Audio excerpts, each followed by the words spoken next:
कति बोले गर्नुभएको, अघि पनि बोल्नुभयो, अहिले पनि बोल्दै हुनुहुन्छ, फेरि बोल्नुहुन्छ होला। के तपाईले कक्षा कोठामा बोले गर्दा विद्यार्थीहरूले राम्रोसँग बुझ्छन् भन्ने छ र? विद्यार्थीहरूलाई तपाईको कक्षा कोठामा जति सहभागिता बनाउन दिनुहुन्छ उति नै विद्यार्थीहरू एक्टिभ हुन्छन्, अलर्ट हुन्छन् र तपाईको कक्षा कोठामा भाग लिन्छन्। तपाईको उद्देश्य तपाईले पढाउन लाग्नु भएको विषय विद्यार्थीहरूले राम्रोसँग बुझोस् भन्ने नै हो। त्यसैले तपाईले बरु थोरै बोल्नुस् र तपाईले बोलेको विषयमा विद्यार्थीहरूलाई मनन गर्न लगाउनुस् र कक्षा कोठामै विद्यार्थीहरू बीच बहस गर्न लगाउनुस्। यसले तपाईको कक्षा कोठाको वातावरण सिकाइयोग्य हुन्छ र विद्यार्थीहरू पनि एक आपस बीच एक्टिभली पार्टिसिपेट गर्छन्।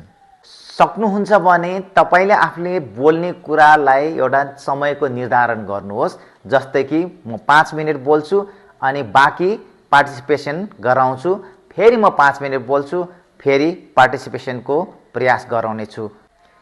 एकचोटि हामी सबैले यसलाई प्रयास गरेर हेरौँ र यसको रिजल्ट के आयो कृपया कमेन्टमा लेख्नुहोला।